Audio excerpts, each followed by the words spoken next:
Deo, gracias. Gracias a Dios. Salve Salve María. María. Muy buenas noches, amigos queridísimos de Radio María. Estamos como cada sábado con su programa. Quienes les hablan, estamos José Malqui y Elisa Lanza, cooperadores terciarios de los Heraldos del Evangelio. Llegando a ustedes a través de la onda de Radio María, y también nos pueden seguir y reproducir este video y los anteriores programas en nuestro programa o en la plataforma Deo Gracias en YouTube. Queridos amigos, como siempre, nos vamos a empezar encomendando a este programa a Nuestra Señora, María Santísima, porque vamos a retomar la lectura de la obra magnífica en su tercer volumen de Monseñor Juan Esponamiglio Cladías, María Santísima, el paraíso de Dios revelado a los hombres. Sí, eso es. En nombre del Padre, del Hijo, del Espíritu Santo. Amén. Amén. Dios te salve María, llena eres de gracia, el Señor es contigo, bendita tú eres entre todas las mujeres, y bendito es el fruto de tu vientre, Jesús. Santa María, Madre de Dios, ruega por nosotros pecadores, ahora y en la hora de nuestra muerte. Amén. Virgen María Santísima, abogada nuestra, ruega por nosotros. Nuestra Señora del Buen Consejo de Llenasano, ruega por nosotros. En nombre del Padre, del Hijo, del Espíritu Santo. Amén. Amén. Pero vale la pena hacer un pequeño paréntesis para hablar de un santo al que realmente le tengo muchísima devoción, y creo que mucha gente. Así es. Que su fiesta fue el muy conocido, ¿no? 31 de julio, fundador de la Compañía de Jesús. Hablamos del gran San Ignacio de Loyola. Fue presbítero, nacido en el País Vasco, en España. Pasó la primera parte de su vida en la corte como paje del contador mayor hasta que, herido gravemente, se convirtió. Es muy linda la conversión de él, porque una bala de cañón, pucha, le hiere la pierna, de eso va a quedar cojo siempre. Y en el hospital recuperando, pues no había qué leer, con qué distraerse. Los tiempos de recuperación, pues meses, ¿no? Ya. Solo había vidas de santos. ¿Cómo leer la vida de santos? Así como nosotros ahorita también les transmitimos. Realmente ayuda a las almas. Es inspirador, es edificante. No, personas como nosotros que alcanzaron en grado por su heroísmo, práctica heroica de la virtud, alcanzaron el cielo. Completó los estudios teológicos en París y conquistó sus primeros compañeros, con los que más tarde fundaría en Roma la Compañía de Jesús, ciudad en la que ejerció un fructuoso ministerio, escribiendo varias obras y formando a sus discípulos, todo para mayor gloria de Dios. Su deceso fue en el año 1556. Beatificado el 27 de julio de 1609 por el Papa Pablo V y canonizado el 12 de marzo de 1622 por el Papa Gregorio XV. Breve biografía. San Ignacio supo transmitir a los demás su entusiasmo y amor por defender la causa de Cristo. De hecho, una de las frases célebres de él dice: no hay mejor leña para encender el fuego del amor divino que el santo madero de la cruz. Quiso ser militar. Entre sus anhelos vocacionales, sin embargo, a los 31 años en una batalla, lo que nos contaba usted, cae herido de ambas piernas por una bala de cañón y trasladado a Loyola para su curación, soportó valientemente las operaciones y el dolor que esto le traía. Oiga, esa época, muerda el palito, o sea, sí. No había anestesia, Dios mío. Estuvo a punto de morir y terminó perdiendo una pierna, por lo que quedó cojo para el resto de su vida. Ya en su recuperación, pues empieza a leer novelas de caballería que le gustaban tanto por ser militar, pero en el castillo los únicos 2 libros que habían era Vida de Cristo y Vidas de Santos. No había otra opción. Sin mucho interés comenzó él a leer y le gustaron tanto que pasaba días enteros leyéndolos sin parar. Se encendió en deseos de imitar estas hazañas de los santos y de estar al servicio de Cristo. Él pensaba, si esos hombres estaban hechos del mismo barro que yo, también yo puedo hacer lo que ellos hicieron. Una noche Ignacio tuvo una visión que lo consoló mucho. La Madre de Dios, María Santísima, rodeada de luz, llevando en los brazos a su Hijo Jesús.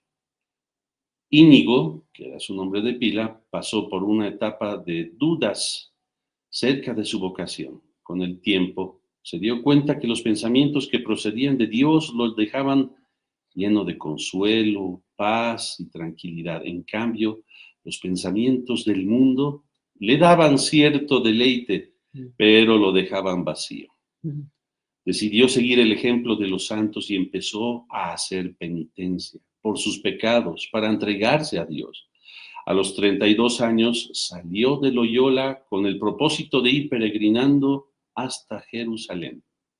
Se detuvo en el santuario de Montserrat en España. Allí decidió llevar una vida de oración y de penitencia. Después de hacer una confesión general, vivió durante casi un año retirado en una cueva de los alrededores orando. Convirtió a muchos. Tuvo un periodo de aridez, sin embargo, y empezó a escribir. Él escribió muchos libros y estas experiencias las registró. Eran experiencias espirituales que vivió profundamente. Le sirvieron para su famoso libro, Ejercicios Espirituales. Finalmente salió de esta sequedad espiritual y pasó al profundo goce espiritual, siendo un gran místico. Logró llegar a Tierra Santa. ¿A qué edad? A los 33 años. Y a su regreso a España comenzó a estudiar y se dio cuenta que para ayudar a las almas eran necesarios los estudios. Por lo tanto, ya en ese camino fue encarcelado 2 veces por predicar, imagínense. Pero en ambas ocasiones recuperó su libertad, gracias a Dios. Él consideraba la prisión y el sufrimiento como pruebas que Dios le mandaba para purificarse y santificarse. Ya a sus 38 años se traslada a Francia, donde continuó estudiando 7 años más. Pedía limosna a los comerciantes españoles para poder mantener sus estudios, así como a sus amigos. Ahí animó a muchísimos de sus compañeros, que eran también universitarios, a practicar con mayor fervor la vida cristiana. ¿Cómo es de convincente el testimonio de uno? En esta época, estamos hablando de 1534, se unieron a Ignacio 6 estudiantes de teología. Motivados por lo que decía San Ignacio, hicieron con él voto de castidad, pobreza y vida apostólica en una sencilla ceremonia. Bien, continuando con la vida de San Ignacio.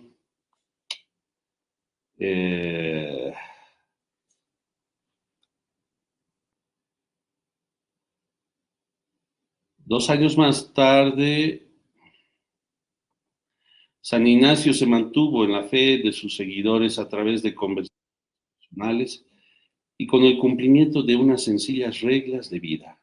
Poco después tuvo que interrumpir sus estudios por motivos de salud y regresó a España, pero sin hospedarse en el castillo de Loyola. 2 años más tarde, se reunió con sus compañeros que se encontraban en Venecia y se trasladaron a Roma para ofrecer sus servicios al Papa. Decidieron llamar a su asociación la Compañía de Jesús, Tan conocida. porque estaban decididos a luchar contra el vicio y el error bajo el estandarte de Cristo. Paulo III convirtió a 2 de ellos profesores de la universidad.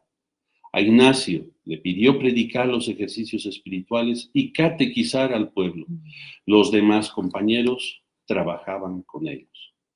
El Papa Pablo III les dio la aprobación y les permitió ordenarse sacerdotes. Fueron ordenados en Venecia por el obispo de Arbe el 24 de junio. Ignacio celebrará la primera misa en la noche de Navidad del año 1538. En ese tiempo se dedican a predicar y al trabajo caritativo en Italia. Ignacio de Loyola, de acuerdo con sus compañeros, resolvió formar una congregación religiosa que fue aprobada por el Papa en 1540. Añadieron a los votos de castidad y pobreza el de la obediencia, con el que se comprometían a obedecer a un superior general, quien a su vez estaría sujeto al Papa. La Compañía de Jesús tuvo un papel muy importante en contrarrestar los efectos de la reforma religiosa encabezada por el protestante Martín Lutero, y con su esfuerzo y predicación volvió a ganar muchas almas para la única y verdadera Iglesia de Cristo.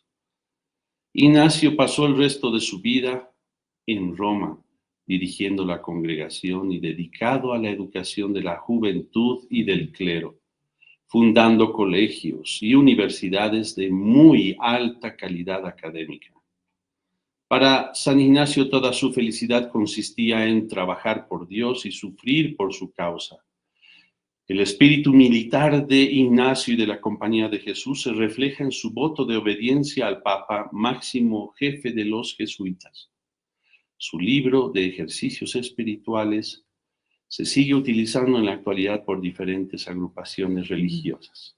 San Ignacio murió repentinamente el 31 de julio de 1556, por eso celebramos hoy, un día como hoy, su entrada al cielo. ¿Mm? Qué vida, ¿no? Más linda.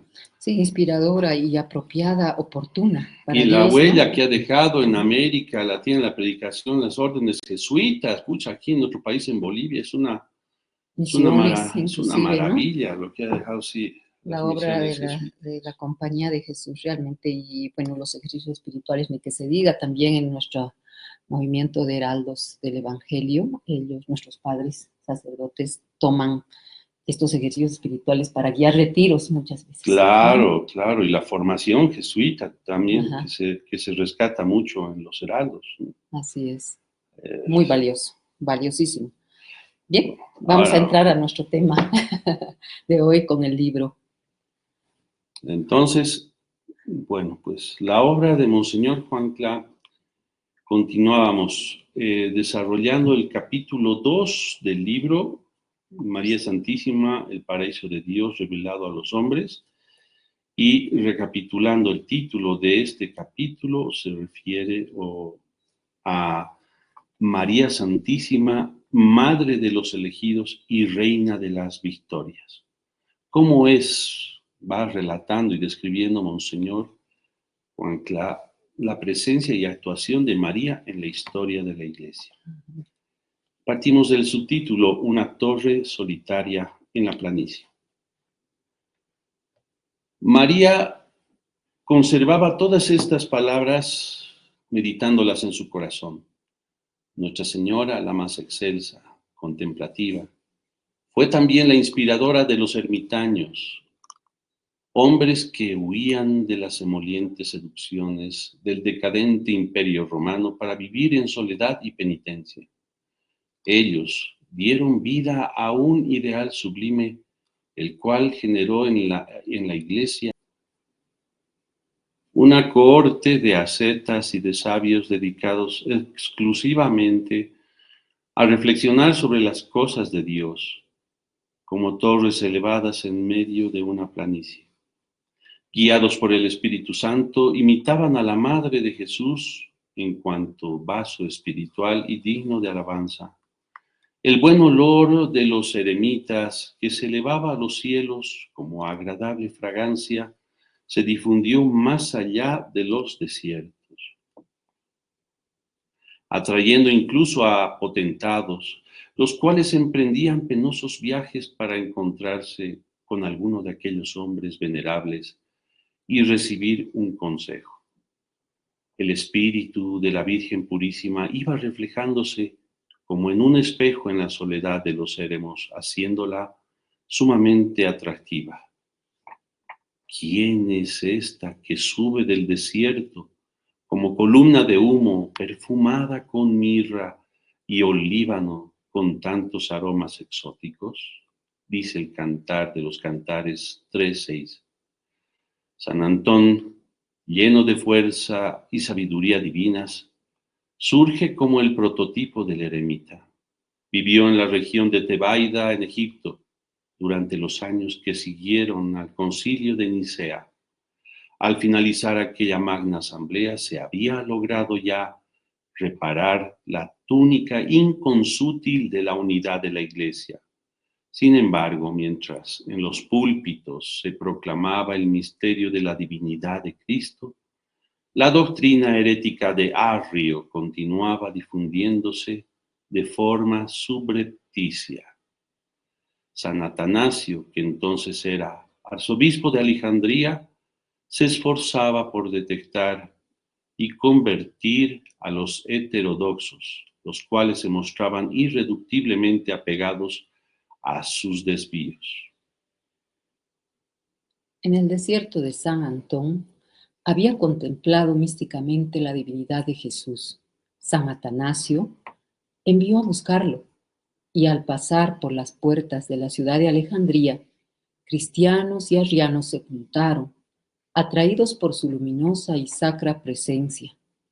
El arzobispo se dirigió a la gente reunida y glorificó la divinidad del Salvador. Una voz insolente de la multitud protestó indignado por esa falta de respeto.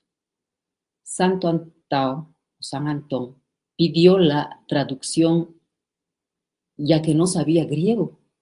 El Señor era solo un hombre, una simple criatura sujeta a la muerte y transición, le explicaron. Se puso de pie y gritó: «Eso no es cierto, yo lo vi». La discusión cesó de inmediato, pues la autoridad moral del ermitaño se impuso sin dar lugar a disputas. Por la fuerza de la contemplación de este santo, las líneas del error se partieron y el partido de la verdad se afianzó. En su actitud resplandecía la fortaleza de María Santísima, que fue la única que destruyó todas las herejías. Desde la eternidad, ella lo sostuvo con su valor y virtud. La gracia de la ermita se extendió hasta tal punto que los desiertos comenzaron a poblarse. Naturalmente nació una institución cuyo máximo esplendor se verificaría en la Edad Media: el monaquismo. San Basilio el Grande, distinguido teólogo y ferviente devoto de Nuestra Señora, compondría en Oriente las reglas observadas hasta el día de hoy por los monjes que llevan su nombre. Y San Benito erigiría en Subiaco, cerca de Roma, el primero de los monasterios. Con el paso del tiempo, muchos otros se extenderían por Europa gracias a las fundaciones realizadas por sus discípulos, San Placidio y San Mauro. Para el doctor Plinio, esta etapa de la historia de nuestra Iglesia está bien representada en una figura de Cristo Rey, sentado sobre el arco iris y rodeado por la corte celestial, estampado en un tejido de la casa Licio en Roma. En él Jesús se muestra joven y varonil, resplandeciente de fuerza, majestad y misericordia, estableciendo alianza con los hombres. A su lado está Nuestra Señora, la Reina de Gloria que asegura auxilio materno y compasivo a los católicos. Ella es la garantía de un futuro dorado, a pesar de las debilidades y deficiencias de sus hijos, por su intercesión omnipotente.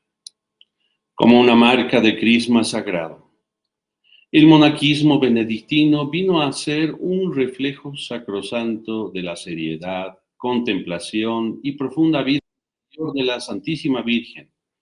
Ella misma fomentó su expansión obteniendo gracias para que las almas fascinadas por el recogimiento del claustro, lo dejasen todo a fin de dedicarse al culto divino.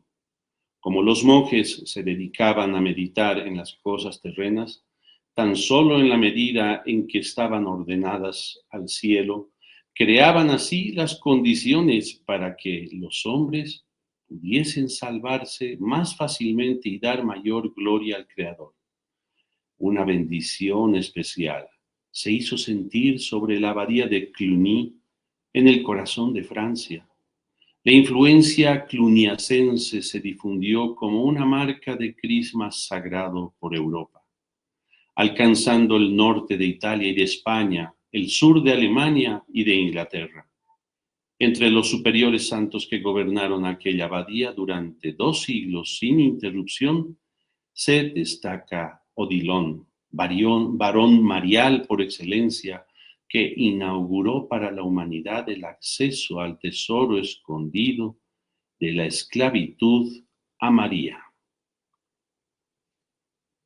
Asiduo contemplativo de la vida de María, escudriñó con luminosa agudeza, como nadie hasta ese momento, el significado de su declaración. Esse ancilla Domini. Estas palabras contenían toda la grandeza de la Virgen, que por haberse humillado con tanta radicalidad, fue elegida como Madre de Dios. Su esclavitud al Señor se convirtió en la llave que abrió los cielos, haciendo descender al Verbo a su purísimo seno. Su fiat dio sentido a la historia, ya que permitió que se produjera la más sublime intervención divina. Por otro lado, San Odilon entendió que sólo a través de la esclavitud a María podría alcanzar el auge de la perfección a la que su vocación lo llamaba. Por eso se dirigió a una iglesia dedicada a ella, se ciñó el cuello con una cuerda y colocando el otro extremo sobre el altar, pronunció la siguiente fórmula de consagración. Oh piadosa Virgen y Madre del Salvador de todos los siglos, acéptame de ahora en adelante a tu servicio. En todas las circunstancias, abogada misericordiosísima, ven en mi auxilio. Debajo de Dios nada antepongo a vos, y de libre voluntad me entrego como siervo a tu dominio por toda la eternidad. San Odilon se destaca como la gloria más expresiva de Cluny y se encuentra en la raíz de todos los esplendores de la Edad Media. Su entrega generosa en manos de Nuestra Señora lo convierte en un antecesor de San Luis Grignon de Montfort y lo inserta en la veta de las almas marianas, que al irradiar las más selectas gracias del Redentor, concedidas solo a través de su madre, compone el corazón de la Iglesia Católica. Cluny fue una fuente de agua viva, de la cual brotaron maravillas. Allí el esplendor de la liturgia alcanzó un cenit de sacralidad y unción que perduraría a lo largo de los siglos. Su continua oración unió el cielo a la tierra, convirtiendo los monasterios en embajadas de la bienaventuranza eterna. Bajo la influencia saludable de los monjes, se logró un equilibrio único en la historia entre los poderes espiritual y temporal. Finalmente, le cupo a un papa cluniacense, Urbano II, lanzar la maravillosa epopeya de las cruzadas que liberaría la Tierra Santa del yugo maometano. Sin embargo, debido a la infidelidad de algunas almas clave, Cluny entró en una lenta pero inexorable decadencia, comenzando así un desvío en la era medieval y, para contenerlo, la Santísima Virgen debió suscitar otro varón marial de renovado vigor. Hijo tiernísimo de la Virgen Madre e impulsor de la caballería. Estamos hablando de San Bernardo de Claraval. Surge como una figura fascinante que se distinguió en su época por haber llevado la reforma cisterciense a su máxima expresión. El doctor Plinio lo describe de la siguiente manera. Yo lo imagino. Plutot. Está en francés esa palabra. Alto, dice, ¿no? Casi esbelto, claro, con rasgos regulares y cabello rigurosamente afeitado, ojos firmes, transparentes y penetrantes, capaces, sin embargo, de una dulzura inimaginable. Debía ser elocuente, como una llama de fuego que se eleva desde la pureza nívea de su cuerpo, vestido con una túnica muy limpia. Un aura de blancura plateada lo rodeaba, decorándolo con respetabilidad. San Bernardo fue un hombre que emitía lo sobrenatural de 1000 maneras, una especie de flash continuo para quien lo conocía. Me lo imagino rezando a los pies de Nuestra Señora y exclamando con un énfasis traspasado de afecto, mas con un toque de polémica: recordaos, oh piadosísima Virgen María, que nunca se ha oído decir, es la oración, ¿no? que siempre se reza también en los heraldos, en Memorare. El abade Claraval fue un alma privilegiada por la gracia, con la que Nuestra Señora estableció una alianza de especial bienquerencia y confianza, como si viera en él un taller, un alter Christus, a quien revelaba los secretos de su inmaculado corazón. El hecho de recibir las íntimas confidencias de la Reina del Cielo propició que el santo monje tuviera un convivio espiritual muy estrecho con ella, llegando al punto de hacer el voto de amarla siempre. Su vida estuvo animada por grandes anhelos, la mayoría coronados por fracasos colosales, permitidos por la Madre de la Misericordia para hacerlo más semejante a su divino Hijo.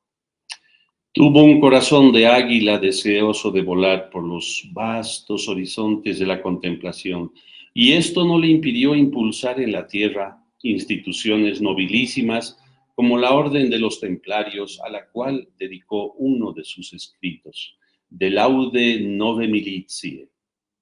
En él enaltece a los monjes guerreros porque eran ministros de Dios para castigo de los que obran mal y exaltación de los que practican el bien.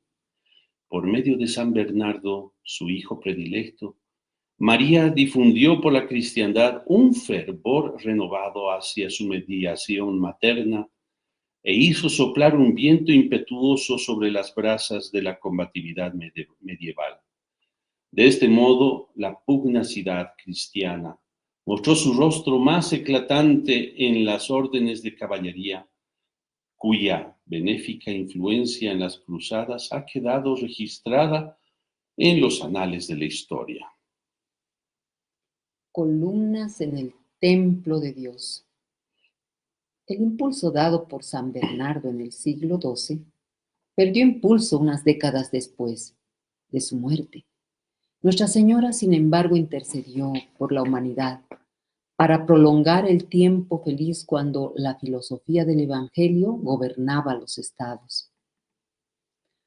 En vista de sus omnipotentes súplicas, su divino Hijo suscitó a San Francisco y a Santo Domingo, fundadores de las órdenes mendicantes, para cortar el paso a la revolución que entonces comenzaba a gestarse.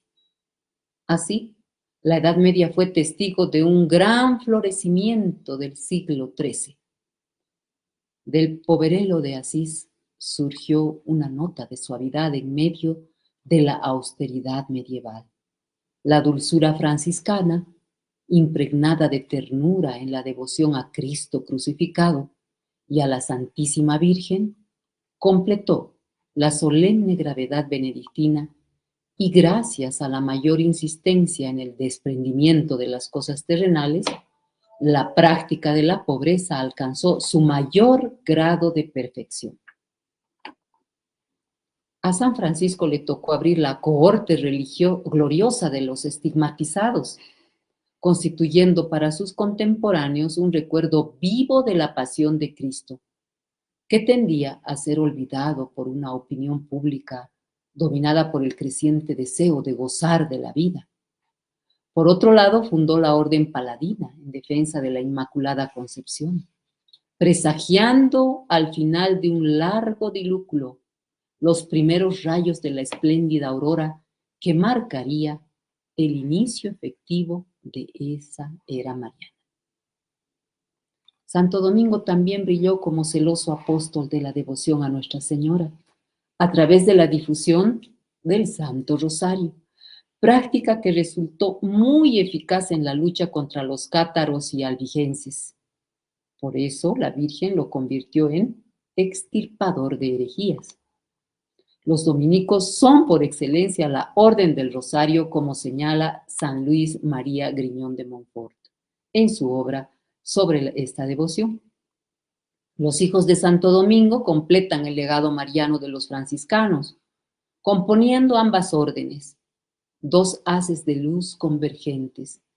De hecho, como observa el doctor Plinio, nada conviene más a quien cree en la Inmaculada Concepción que la devoción al rosario. Y nada conviene más a quien es devoto del rosario que la aceptación de la Inmaculada Concepción.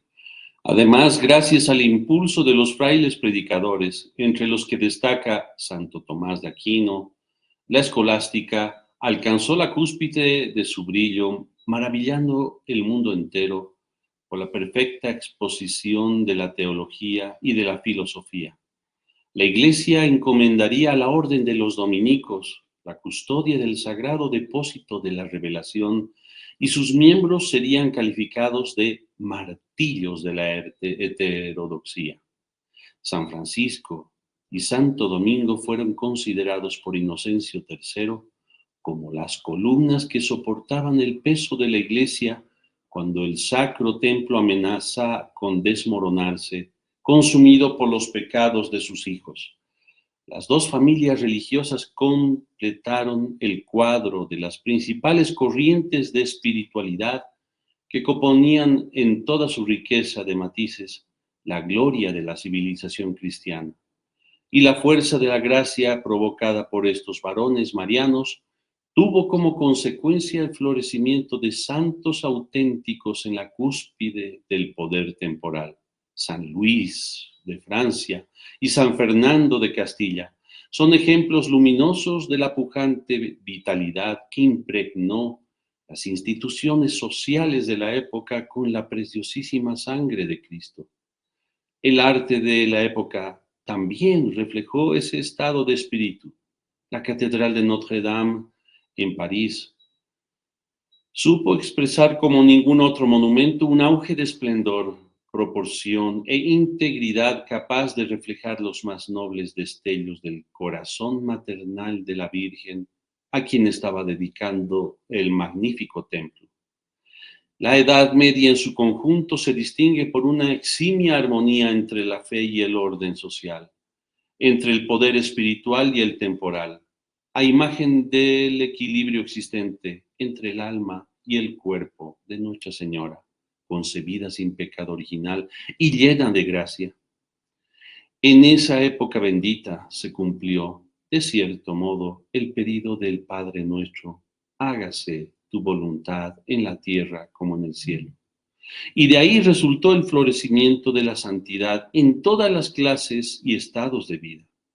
A los hombres y mujeres medievales les atraía sobre todo el ambiente de piedad, candura y sobria dignidad que rodeaba la figura de María, bien simbolizada por la luz tamizada de los vitrales. Movidos por el instinto de la fe, se confiaron sin reservas a la Madre de Misericordia, vida, dulzura y esperanza nuestra.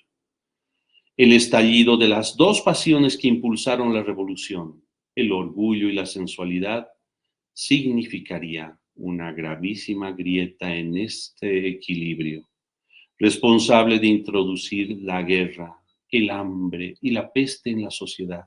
Sin embargo, en medio de los escombros de un edificio que estaba siendo reducido a ruinas por los agentes del demonio, El árbol de la devoción a Nuestra Señora continúa creciendo con una pujanza siempre nueva, incluso en tiempos de crisis.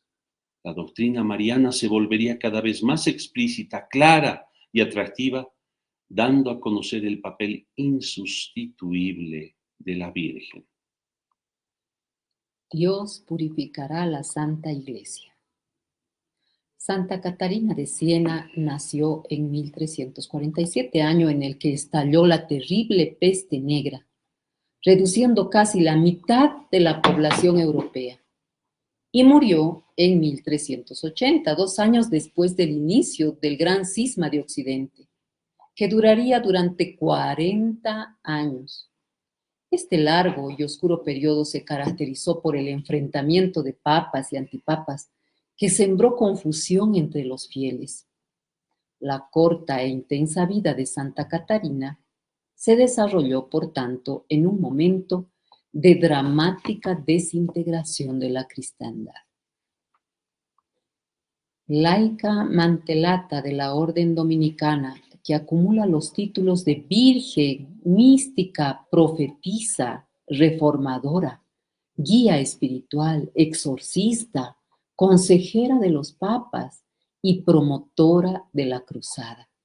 Esta admirable colección de dones sobrenaturales y cualidades humanas la convierte en la hija predilecta de la Virgen María, configurada a su semejanza. Bien se puede decir que fue la misma Madre de Dios quien actuaba en Santa Catarina, guiándola en cada paso de su vida. A pesar de ser analfabeta, influyó en la dirección de la Iglesia y favoreció el regreso de Gregorio XI, exiliado en Aviñón, a Roma.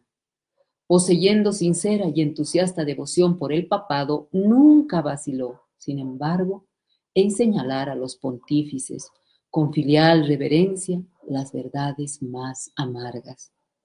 Promovió la reforma de la orden dominicana a través de sus escritos místicos, dictados por Dios Padre, en los que censura con tristeza los horribles pecados del clero y de los religiosos.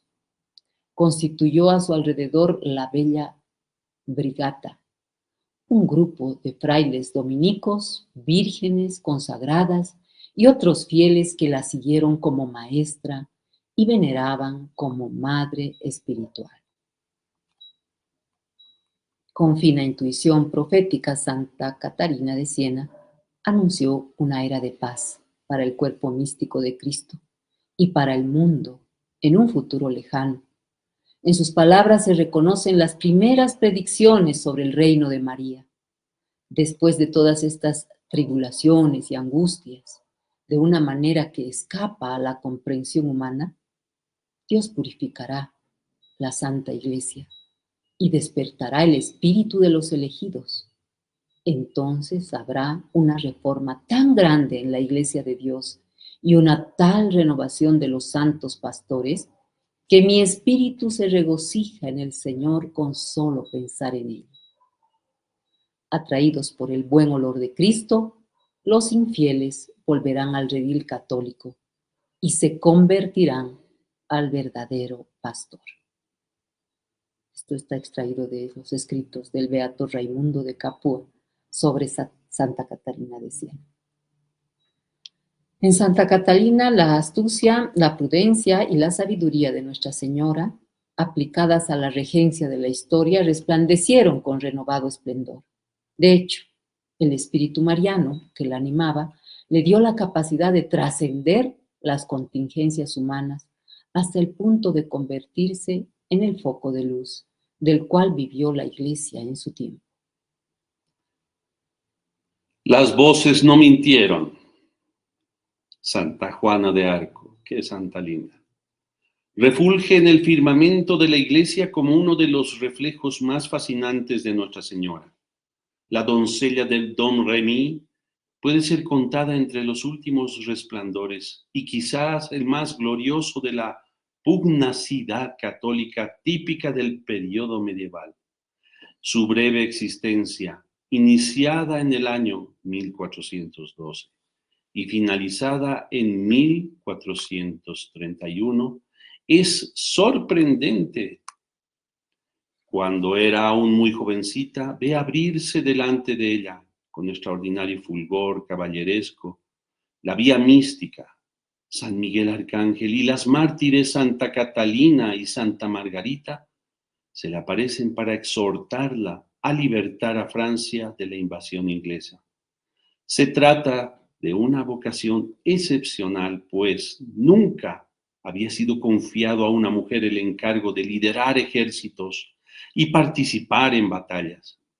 Con una cándida generosidad y una valentía fuera de lo común, la joven acepta la misión que le ha sido enviada por el cielo y marcha de su pueblecito natal en dirección a Chinon, a fin de entrevistarse con el delfín de Francia, el futuro Carlos VII.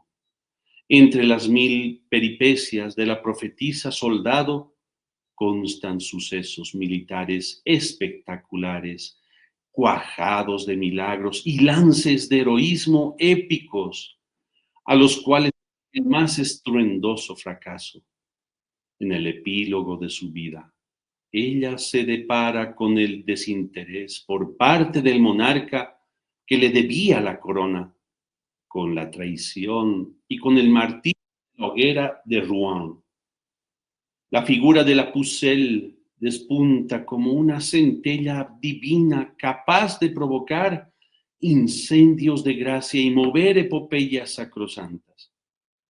Bajo este aspecto, ella representa a la Virgen fiel, terrible como un ejército en orden de batalla que aplasta perpetuamente la cabeza de la serpiente. Su pugnacidad audaz e incansable, aliada a la más intacta virginidad, hace de ella un símbolo, una luz, una gloria para la historia. Con ella se inaugura una nueva vía de santificación femenina, en la cual la dulzura propia de la mujer se armoniza con el espíritu guerrero y la integridad de la pureza sin mancha. Santa Juana de Arco es uno de los tesoros de beligerancia contra el mal escondidos en el Inmaculado Corazón de María, que debía manifestarse cuando las señales de descomposición de la civilización cristiana fuesen evidentes. Ella es el canto del cisne de la caballería, de la castidad aliada a la combatividad, de la fidelidad a Dios y al Rey. En síntesis, del elixir más precioso de la Edad Media. Pero no solamente eso, ella es una profecía para el futuro, pues por medio de su amada hija, la Virgen Santísima derramará gracias de fuerza, de esplendor y de triunfo sobre los soldados de Cristo. En aquella época, el rechazo a su persona y a su misión por parte del rey Carlos VII, hombre innoble, mezquino y venal, significó dar la espalda a un pasado cargado de bendiciones y optar por un porvenir sin los esplendores de la lucha, hundido en el gozo de la vida, en la mediocridad y en la corrupción. La víctima de Orleans entregó el alma a Dios en medio de las llamas, proclamando su fidelidad a la inspiración divina. Las voces no mintieron. De este modo venció las tentativas de los jueces inicuos que pretendían que negase las apariciones. Aquellas palabras son un grito de confianza más heroico que los 1000 riesgos que tuvo que enfrentar en las batallas. Su martirio a mano de los ingleses simboliza la exhalación al cielo de un ideal inmortal del cual los hombres se habían hecho indignos. Sin embargo, para quien tiene fe, basta oír su nombre para intuir que ella aún deberá volver de un modo misterioso, nimbada de resplandor y de potencia, para animar a las huestes del bien contra las insidias de la raza de la serpiente y llevarlas a la victoria más retumbante. En Santa Juana de Arco refulgen luces excelsas que la asemejan a Nuestra Señora. La excepcionalidad de la vocación, la confianza frente a lo absurdo, la virginidad incólume, la combatividad implacable, la magnificencia de las victorias aliada al fragor de los fracasos. La estela azul y plata que dejó la doncella de Don Remy fue una señal enviada por la Virgen potente para indicar que a partir de entonces ella actuaría de modo incisivo en el curso de los acontecimientos a favor de los hijos expuestos a los engaños de la revolución. Qué bien. Qué linda historia apasionante de Santa Juana. Ay, Santa Juana de Arco, bueno, es aquí nos dan Santa Juana unas de Arco. pinceladas, ¿Qué? pero también palabras muy esperanzadoras, ¿no? Sí. Bueno, sí. Bien, hemos llegado por ahora al final de este programa. Vamos a tener un poco de música también, les adelanto, queridos amigos, y por situaciones de tiempo, y estamos acortándole unos minutitos a nuestro programa, así que nos vamos a despedir hasta el próximo sábado para poder continuar lo que viene a continuación en este maravilloso libro de Monseñor. Así es, queridos amigos. Bueno, entre los temas que les vamos a hacer saborear, así un tema justamente de Santa Juana de Arco, que data de la Edad Media, que seguro nunca la han escuchado, bellamente interpretada por el coro y banda internacional de los Heraldos del Evangelio. Será pues hasta una próxima entrega, Dios mediante. Deo, gracias. Gracias a Dios. Salve María. Salve María.